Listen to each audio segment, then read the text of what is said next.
Hey there everybody, Pete Pardo here from Sea of Tranquility. Welcome to another edition of Deep Cuts on Classic Albums. Today we're going to look at the 1975 release from Scottish hard rock legends Nazareth, Hair of the Dog.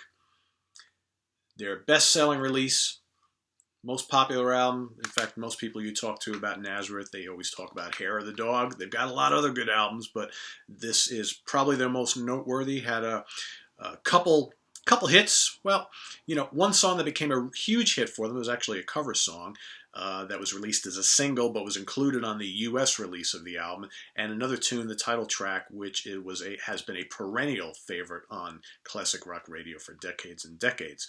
So this album, produced by guitarist Manny Charlton, a signature album for vocalist Dan McCafferty. He with the leather lungs, gravelly voice, nobody like him at the time. A great album, probably one of their heaviest albums. They got a couple that are pretty damn heavy, but this is definitely in the top three. Some great tunes on here. So, of course, kicks off with the title track, Hair of the Dog, which is just a standout cut, a barn burner of a hard rock tune, but it's pretty damn catchy.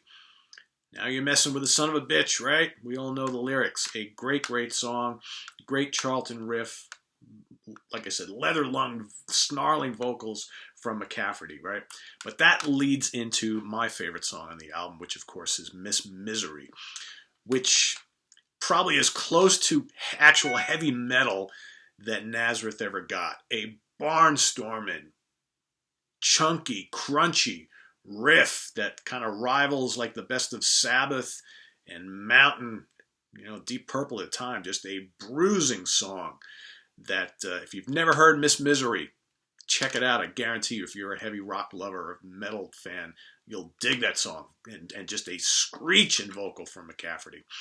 That leads into Guilty, which is more of a kind of slow blues tune. Not one of my favorite songs on the album, but kind of more of a understated vocal from Dan, and a nice one too, which shows he could do like the mellower stuff as well as the screaming hard rock material as well. Changing Times is another just blistering hard rock tune that I dig quite a bit. It's also one of my favorite tunes on the album. Another meaty riff, actually a lot of meaty riffs from Manny. Really, really good stuff. That leads into Beggar's Day. Beggar's Day is a Nils Lofgren song, and a great one. Real upbeat, catchy rocker with a really hook-laden chorus. I dig Beggar's Day a lot. I think Nazareth did a great job on this particular song. And the second part of Beggar's Day is actually like an instrumental called Rose in the Heather. And that's a really, really good kind of textured instrumental section. You can kind of take it as its own song because it doesn't really sound anything like any part of Beggar's Day, but it's just a really cool way to almost like, Black Magic Woman by Santana, how they kind of split that song into two parts. Kind of a similar thing here. But again, really showing the guitar skills of Manny Charlton. Really, really good stuff. Then we go into Whiskey Drinking Woman, which is a hard-charging, kind of bluesy boogie tune.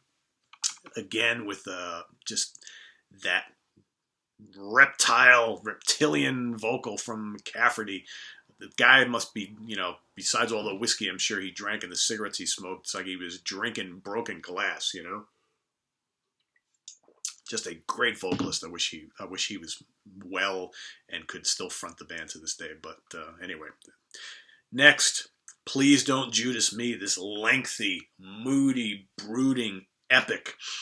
It's kind of bluesy, kind of heavy, but yet it just kind of simmers and boils with this really thumping groove and all these kind of effects-laden guitar work, and McCafferty's just kind of mischievous lyrics and vocals, and it's just a great, spooky, chilling, ominous tune, and a great way to close like the regular part of the album. So internationally, specifically in Europe, the band did not include their cover of Love Hurts on the album. They released it as a single. Did very well for itself. But here in the U.S., I believe this album came out a little bit later here in the U.S., we had to include it on the album, right? They wanted to take advantage of how hot that song was. So, and of course, Love Hurts is a kind of, basically a ballad done very, very well by Nazareth. Probably their most well-known song. If you ask most people, specifically here in the U.S., Nazareth, oh yeah, Love Hurts, kind of a mellow tune. Not representative of most of the Nazareth canon, but still a great job, a great cover song for them. Now this is the version that I have here, which has all these as bonus tracks. So also we've got My White Bicycle on here, which is kind of a playful, cool tune. It's kind of like an upbeat rocker with, I think, a very kind of... what's the word I'm looking? Kind of a quirky vocal from Dan. I kind of like it. It's a fun tune.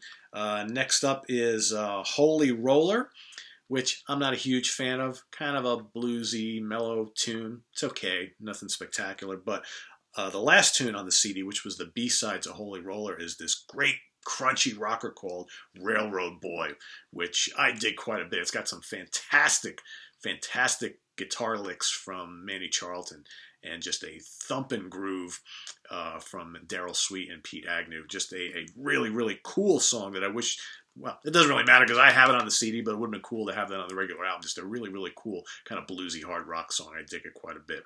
So that's Hair of the Dog, guys. A very, very cool album, a classic album that actually has some really good deep cuts. And again, one of those examples of how many casual fans probably only know this album for, the title track and Love Hurts.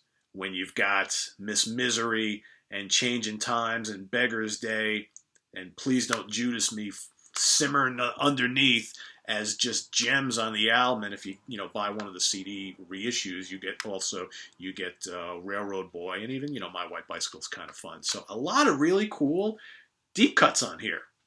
It's just overall a very, very solid album. Probably Nazareth's most solid album start to finish. There's some other really good ones, like this particular one here, No Mean City is great. Expect No Mercy is a great album. Close Enough for Rock and Roll is a great album. Loud and Proud is a great album. Razzmanazz is a great album. Their first album is a great album.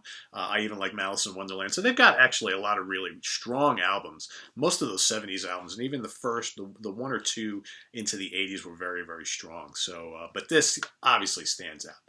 This is a heavy, heavy, hard rocking album that I highly recommend if you haven't gone deeper into it. So also make sure to visit us on the web at www.seatranquility.org. We're on Facebook. We're on Twitter. Of course, we're here on the mighty YouTube. We got more deep cuts on classic albums coming up. A lot of them to do this week, so stay tuned. See you real soon.